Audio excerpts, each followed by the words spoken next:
Liyana, the floor is yours. Yeah, good afternoon to everybody. So here I represent Energy Agency of Plovdiv, that is the leading partner in this project. Sorry for my presentation. It's in Bulgarian. I expected more Bulgarians to be in our audience. But anyway, I try to do my best so to present the main results from our studies. As Energy Agency of Plovdiv, our agency was the first energy management agency, regional energy management agency in Bulgaria, established in year 2000. So the energy is dedicated mainly to sustainable energy and air quality planning, modeling, and management. We do some pilot projects in order to promote energy efficiency and renewable energy. So my focus will be on sustainable utilization of biomass for energy. So when we are talking about sustainability, that is sustainability is quite complicated definition. It covers many aspects and sectors.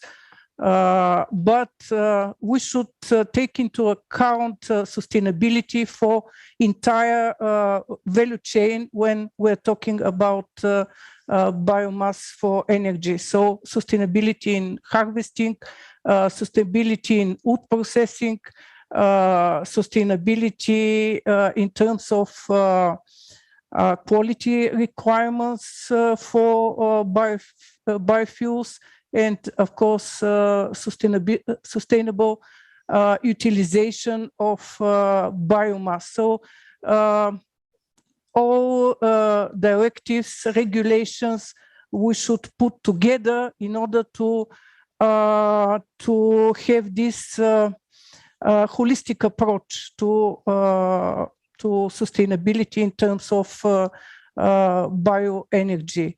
So we think, okay, let's see what is the heritage of Central and Eastern European countries in terms of share of solid fuels, not just biomass, but also coal. So left side of this figure represent Western European countries in terms of usage of solid fuels, different solid fuels, including coal, and Central and Eastern European countries on the left side. So first line, I mean, low line is average consumption of solid, coal fuels, and green columns represent mainly biomass usage, different type of biomass. So we can see that the share of solid biofuels in our countries, it's much higher than share of solid fuels in Western countries. We should remember this this picture because this can be seen as a baseline. I mean, when we should realize our starting point. So in terms, another important focus. So in terms of heating devices, I mean different heating devices, on the right, you're probably left side, yeah. I'm not sure, but higher columns belongs to stoves. So we can see that the main share in terms of different heating devices belongs to primitive stoves. So the higher column, yellow, represents Central and Eastern European countries outside EU. A red column are Central and Eastern European countries in EU, and red columns represent different devices in Eastern European countries. So we can see that other devices as boilers, for example, different type of boilers have much less share than stoves. So individual heating, we should realize that we missed during communism, during transition, period to develop infrastructures, different type of infrastructure. So we don't have the, enough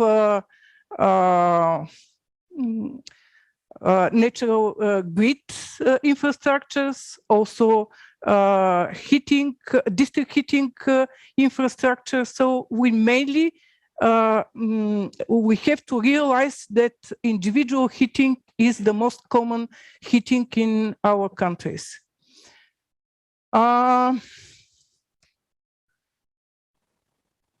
One important justification when we're talking about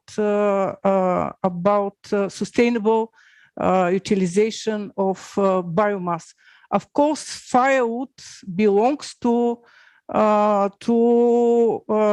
biomass. I mean, firewood are more or less residues from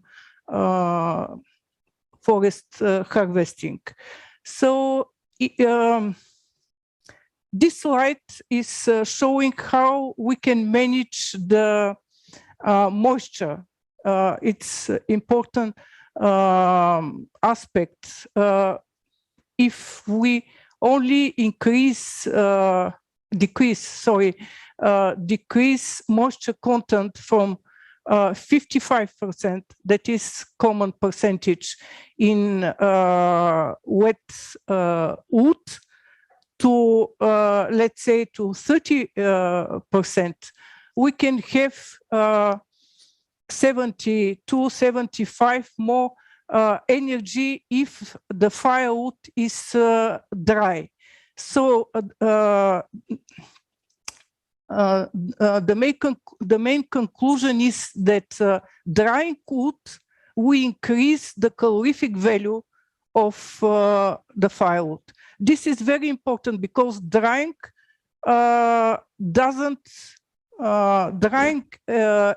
individual level, it doesn't require investment, but it requires, of course, energy efficient heating device. So based on this, we in our studies, different studies, we developed several scenarios and sub-scenarios, of course. And the first scenario that is about management of the moisture, we call it dry wood scenario, or dry firewood is more correct. So when in this scenario, just we would like to see what would happen if we just decrease the water content of firewood from 60 or 55% to 30%. The second scenario is also, we can call it dry wood, but it's about using pellets. What would happen if households just switch from firewood 55–60% to 10%, based on modern biofuels as pellets. Also, we have done a feasibility study, very comprehensive feasibility study about creation of so-called logistic centers for utilization of biomass. Those logistic centers are good practices in some Western and probably some Eastern countries, and they usually they are established with the support of municipalities, and they, in fact, they produce and trade modern biofuels. So all these efforts, we can how to say, we have put under the umbrella of moving from primitive biomass to modern biomass. And I think this is very important transition. We can do first before deny utilization of firewood and biomass as a whole. And also, we have done feasibility based on anaerobic digestion that's made of agricultural biomass.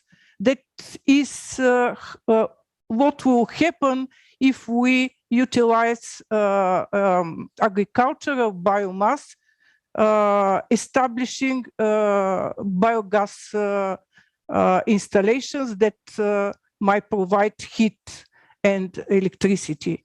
But in this presentation, shortly, because I know we are out of the time, I will more focus briefly what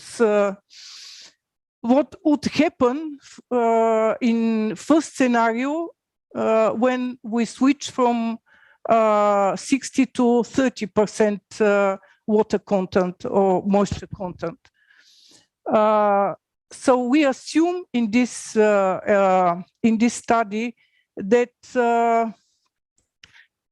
energy equivalent of firewood for one household is about 7 megawatt-hour for one heating season. So if we just dry firewood, so you can see the final results, we will save 56% from the primary firewood. That is amazing result, just without any investment. So if we go further, I mean, using biofuels with not just primitive firewood, but if we use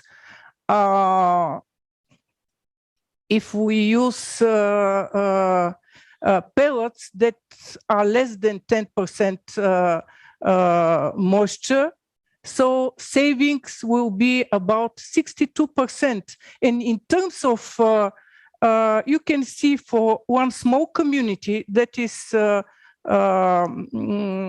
municipality we are studying, we can save 17, I mean, if we see the absolute value, 17,000 cubic meter. So it's amazing result in terms of resource efficiency. So we can have both energy efficiency and resource efficiency, and still we do not utilize this potential. We know very well that just small share of our households dry the firewood they're using. It's a common picture when in November you visit different small towns and villages to see firewood that just arrived for the heating season. So last minute supply, it's the worst thing, but it's a common practice, bad practice, of course. The same calculations, of course, there are many calculations between those scenarios, but if we extend these calculations to entire country, I mean, creating those two scenarios, so you can see that we can have savings of firewood about 3.3 million cubic meter, space cubic meter. These are because for households, for even for municipal authorities, they understand more space cubic meter that cubic meters that forest management is using. So again, these are large amount of savings, and the same 62% we have if we switch from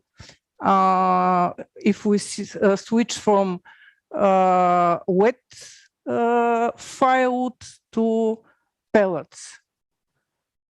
And we can save 3.6 million cubic meters.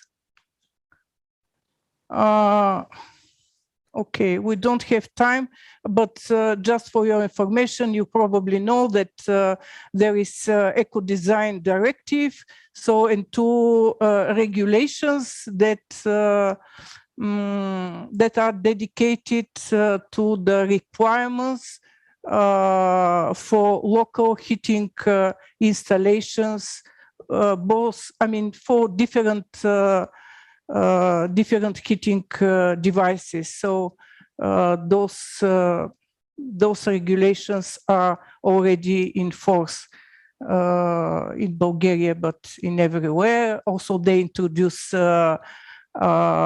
indexes, energy efficiency indexes, and corresponding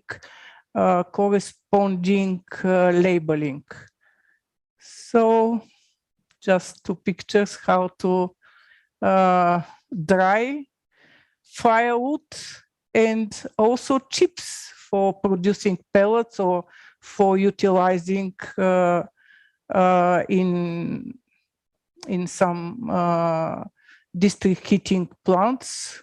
Always should be covered by suitable coverage. So this is briefly.